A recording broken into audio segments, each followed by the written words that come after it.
Hello students. तो चलिए एक और नई इंटरेस्टिंग क्लास लेकर के आया हूँ आप सभी के लिए। जो लास्ट क्लास थी उसके अंदर हमने डबल डिस्प्लेसमेंट रिएक्शन और प्रेसिपिटेशन रिएक्शन डिस्कस किया था, और आज की जो हमारी क्लास है उसका टॉपिक रहने वाला है exothermic reaction and endothermic reaction. ये दो टाइप की थर्मिक रिएक्शंस होती हैं, तो इनको आज हम डिस्कस करेंगे डिटेल के अंदर। काफ़ी सिंपल इक्वेशंस हैं, दोनों ही टाइप की रिएक्शंस काफ़ी सिंपल है, छोटी सी वीडियो बनेगी।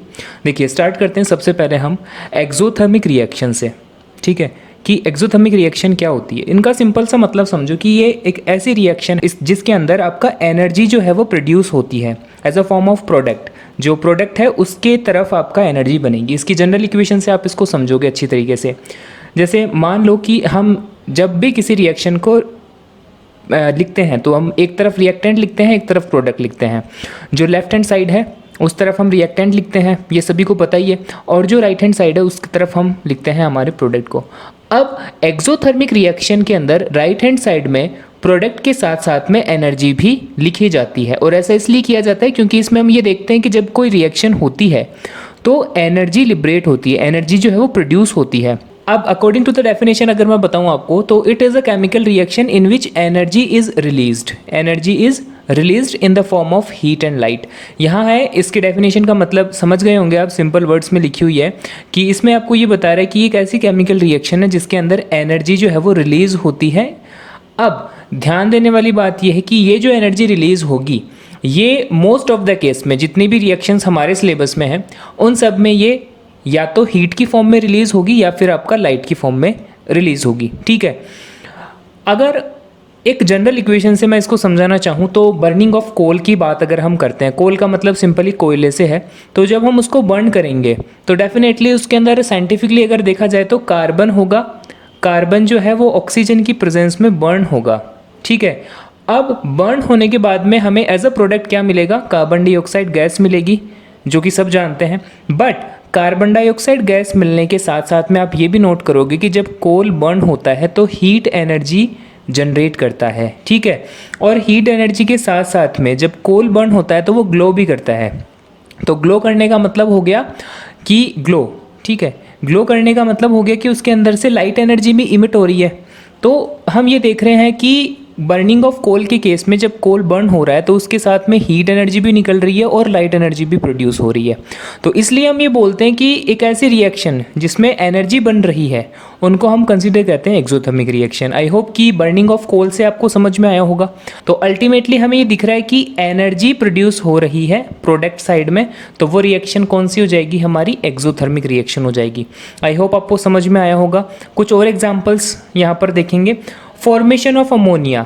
अमोनिया अभी थोड़े दिनों पहले भी एक क्लास में मैंने आपको अच्छे से बताया था, NH3 जो होता है उसको हम बोलते हैं अमोनिया। और एक बेटा आपने 9th क्लास में पढ़ा था अमोनियम। अमोनियम, ये अमोनियम जो है इसका फॉर्मूला होता है आपका NH4। ठीक है, तो ये दो कंपाउंड है। धीरे धीरे नए नए कंपाउंड जैसे जैसे आते जाएंगे उनका आप बार बार नाम सुनोगे तो आपको पता चलता जाएगा और याद भी होते जाएंगे। तो फॉर्मेशन ऑफ अमोनिया में हम क्या देख रहे हैं, फॉर्मेशन ऑफ अमोनिया के अंदर हमने देखने को मिला कि हाइड्रोजन थी, नाइट्रोजन थी। जब दोनों ने आपस में रिएक्शन करी तो अमोनिया बन गया। But along with the formation of ammonia a little bit amount of heat energy is also produce. तो यहाँ पर भी हम देख रहे हैं कि हीट बन रही है। Heat is a type of it is a form of energy. सब जानते हैं कि हीट क्या है, एक एनर्जी की तो फॉर्म है। तो यहाँ पर भी हम ये बोल रहे हैं कि एनर्जी जो है वो भी यहाँ पर देखने को मिल रही है प्रोडक्ट साइड में। तो ये भी एक एग्जांपल हो जाएगा एक्सोथर्मिक रिएक्शन का। तो मेजर जो है आपको एक्सोथर्मिक रिएक्शन अगर समझनी है तो वो इसमें इस पर्टिकुलर आपका ये जो जनरल फॉर्म मैंने दे रखी है इसको आप याद कर लेना अच्छे से। इसको देखते ही आपको याद में आ जाएगा कि एक्सोथर्मिक रिएक्शन क्या होती है, कि प्रोडक्ट बनने के साथ साथ में एनर्जी भी बनती है। ठीक है, कुछ और एग्जाम्पल से समझते हैं। Formation of slag lime. Slag lime बहुत ही एक इंपॉर्टेंट कंपाउंड का नाम है। ये कॉमन नेम है, इसका साइंटिफिक नेम होता है कैल्शियम हाइड्रोक्साइड। ठीक है, इसका साइंटिफिक नेम होता है कैल्शियम हाइड्रोक्साइड। और ये जो स्लैग्ड लाइम लिखा है मैंने, ये लिखा है आपका कॉमन नेम। अब होता क्या है इसके अंदर, जो आपका कैल्शियम ऑक्साइड है इसको बोलेंगे हम कैल्शियम ऑक्साइड। कैल्शियम ऑक्साइड को जब पानी के अंदर डाला जाता है तो बनता है हमारा कैल्शियम हाइड्रोक्साइड। और यहाँ पर भी हमें ये देखने को मिलता है कि जब हम इस प्रोसेस को करेंगे तो काफ़ी ज़्यादा अमाउंट में हीट एनर्जी जो है वो लिबरेट होगी। ठीक है, अब थोड़ा सा मैं आपको अच्छा एक और बात बता देता हूँ। कैल्शियम ऑक्साइड का जो कॉमन नेम है उसको बोलते हैं बेटा हम क्विक लाइम। और ये जो नए नए नाम मैं आपको बता रहा हूँ ये याद रखना, क्विक लाइम है, स्लैग लाइम है, कुछ इंपॉर्टेंट नेम्स हैं एग्जामिनेशन पॉइंट ऑफ व्यू से। अच्छा, ये मैं बोल रहा था कि एक और चीज़ याद रखना कि दिमाग में क्वेश्चन आपके बनेगा कि सर अगर हीट एनर्जी निकल रही है, हीट एनर्जी प्रोड्यूस हो रही है, तो हम उसको आइडेंटिफाई कैसे करेंगे। तो आइडेंटिफाई करने का यहाँ पर एक बेस्ट मेथड होता है कि टेम्परेचर को मेज़र करना। ठीक है, क्या कैसे पता चलेगा, हम टेम्परेचर को कैलकुलेट करके देखेंगे। तो टेम्परेचर को कैलकुलेट कैसे करेंगे, हम इनिशियल जब आपका रिएक्शन स्टार्ट नहीं हुई थी उस टाइम पर हम टेम्परेचर नोट करेंगे और रिएक्शन होने के बाद में हम टेम्परेचर को नोट करेंगे। और हमें ये देखने को मिलेगा कि after the reaction temperature increases. जब कंप्लीट हो जाएगी रिएक्शन तो उसमें हमें टेम्परेचर थोड़ा सा रेज हुआ मिलेगा। ये हुआ किस कारण से, क्योंकि कहीं ना कहीं हमें हीट एनर्जी जो है वो प्रोड्यूस हुई है, उसने क्या किया, टेम्परेचर को इंक्रीज़ कर दिया। तो ये एक तरीका होता है कि हम पता लगा सकते हैं कि हमारी हीट एनर्जी जो है वो बन रही है या नहीं बन रही है। एक लास्ट एग्जांपल है रेस्पिरेशन। अब रेस्पिरेशन के अंदर भी क्या होता है बेटा, ये भी एक टाइप का आपका एक्सोथर्मिक रिएक्शन है। इसमें होता क्या है, जो फूड हम खाते हैं बेसिकली, इसको अभी तो मैंने ग्लूकोज से रिप्रेजेंट किया है, बाकी इसको आप नॉर्मली फूड बोल सकते हो। तो जो फूड हम खाते हैं वो ऑक्सीजन के साथ में रिएक्शन करता है। ये प्रोसेस हमारी बॉडी के अंदर होती है, सेल्यूलर प्रोसेस है। तो हर सेल्स में ये प्रोसेस होती है रेस्पिरेशन की। जो फूड होता है वो रिएक्ट करता है ऑक्सीजन से, और यहाँ पर देखने को मिलता है कि एटीपी जो है वो सिंथेसाइज होती है। एटीपी क्या है, ATP is a type, it is a form of energy.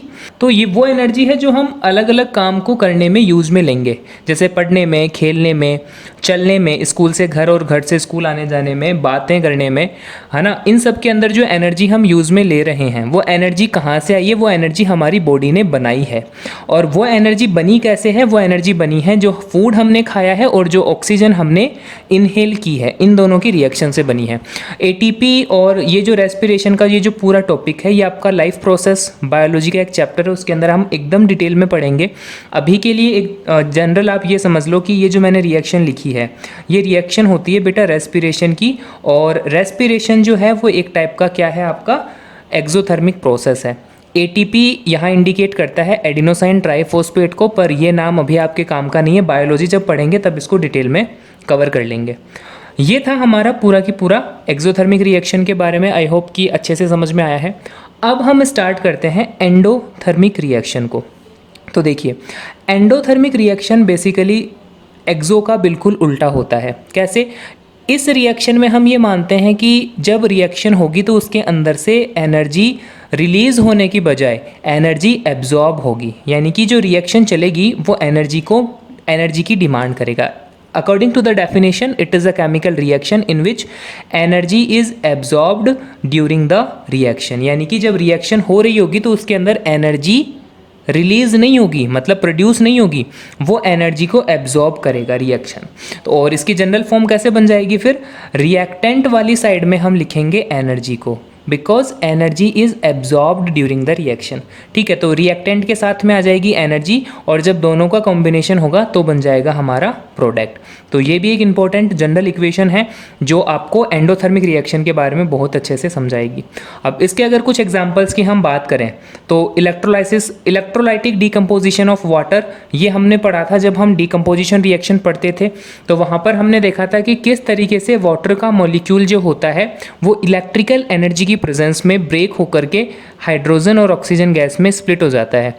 अब यहाँ पर नोट करने वाली बात यह है, और मैंने उस टाइम पर जिन बच्चों ने वो क्लास देखी उनको याद भी आ रहा होगा, मैंने बताया था कि जब भी कोई डिकम्पोजिशन रिएक्शन होगी, ठीक है ना, जब भी कोई डिकम्पोजिशन रिएक्शन होगी तो उसके अंदर बेसिकली होता क्या था, उसके अंदर रिएक्टेंट जो है वो ब्रेक होता था।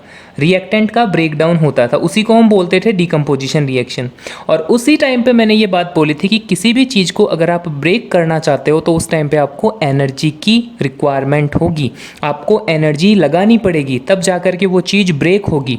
तो यहाँ पर भी हम रिएक्टेंट को अगर ब्रेक करना चाहते हैं तो किसकी ज़रूरत पड़ेगी, हमें एनर्जी की, एनर्जी एब्जॉर्ब की जाएगी। अब ये एनर्जी इलेक्ट्रिकल एनर्जी की फॉर्म में भी हो सकती है, सोलर एनर्जी की फॉर्म में भी हो सकती है और हीट एनर्जी की फॉर्म में भी हो सकती है। जितनी भी हमारी डिकम्पोजिशन रिएक्शन होती है वो सारी की सारी एक्चुअल में आपका एंडोथर्मिक रिएक्शन होती है, एक्सेप्ट 1 और 2 इक्वेशंस दैट आर एक्सेप्शन। तो ये जो थी आपकी, इसमें भी देखो photo decomposition of silver chloride यहाँ पर मैंने दिखा रखा है। तो यहाँ पर हम देखेंगे AgCl, सिल्वर क्लोराइड जो होता है जब उसको हम धूप में रखते हैं, इन द सेंस कि सनलाइट के अंदर यानी सोलर एनर्जी के अंदर जब हम इसको रखते हैं तो ये स्प्लिट हो जाता है सिल्वर में और क्लोराइड में। उसके बाद में एक आता है आपका फोटोसिंथेसिस टेक प्लेस। ध्यान रखना बेटा, मैंने अभी थोड़ी देर पहले बोला कि डिकम्पोजिशन रिएक्शन एंडोथर्मिक होती है।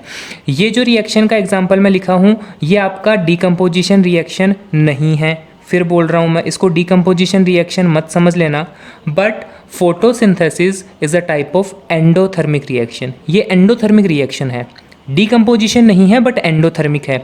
एंडोथर्मिक कैसे हुई, तो एंडोथर्मिक की डेफिनेशन में हमने क्या बोला था कि एनर्जी जहाँ पर एब्जॉर्ब हो रही है। यहाँ आप नोट करोगे कि कार्बन डाइऑक्साइड होती है, वाटर होता है, फिर यहाँ हम लिखते हैं सनलाइट, है ना। क्लोरोप्लास्ट के अंदर एक ग्रीन कलर्ड पिगमेंट होता है जिसको हम क्लोरोफिल बोलते हैं, यहीं लिखते हैं उसको क्लोरोफिल को। तो क्लोरोफिल जो होता है वो क्या करता है, वो आपका सनलाइट को एब्जॉर्ब करता है। सनलाइट एब्जॉर्ब हो रही है यानी कि एनर्जी एब्जॉर्ब हो रही है, और फिर इस रिएक्शन को हम क्या कंसीडर कर लेंगे, एंडोथर्मिक रिएक्शन कंसीडर कर लेंगे। तो याद रखना कि समझने वाली बात इतनी है इसमें दोनों रिएक्शन के अंदर कि एक ऐसी केमिकल रिएक्शन जिसके अंदर आपका एनर्जी एब्जॉर्ब हो रही है, ठीक है, यहाँ देखो एनर्जी एब्जॉर्ब हो रही है, तो उसको तो हम बोलते हैं एंडोथर्मिक रिएक्शन। और एक ऐसी रिएक्शन जिसमें एनर्जी रिलीज हो रही है ना, उसको हम बोलते हैं एक्सोथर्मिक रिएक्शन। वापस से अगर कन्फ्यूजन है तो इसको मैं सबको एक जगह लिखना चाहूँगा, इस जगह पर मैं लिख करके आपको बता देता हूँ एक साथ कि एक्सो में और एंडो में रिएक्शन में डिफरेंस क्या है। एक तरफ हम लिख रहे हैं एक्सो यानी इसका फुल फॉर्म मान लेना एक्सोथर्मिक, और दूसरी तरफ हम लिख रहे हैं एंडोथर्मिक, ठीक है। तो इसमें जो एनर्जी होगी वो एनर्जी रिलीज़ होगी, यानी कि वो लिखी जाएगी आपका प्रोडक्ट साइड में, और इसमें क्या होगा, एनर्जी जो होगी वो एब्जॉर्ब होगी। एब्जॉर्ब होने का मतलब हो गया कि वो लिखी जाएगी आपका रिएक्टेंट साइड में।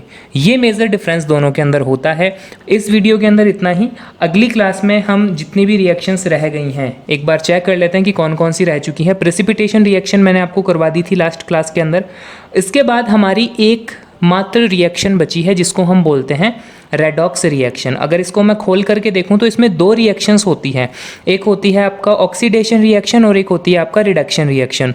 तो ऐसे करके कुल मिलाकर के वैसे तो हमारी दो रिएक्शन बची है, ऑक्सीडेशन एंड रिडक्शन, और कंबाइनली इसको हम बोलेंगे रेडॉक्स रिएक्शन। तो जो नेक्स्ट क्लास होगी, अपकमिंग क्लास, वो बनेगी आपका रेडॉक्स रिएक्शन के ऊपर।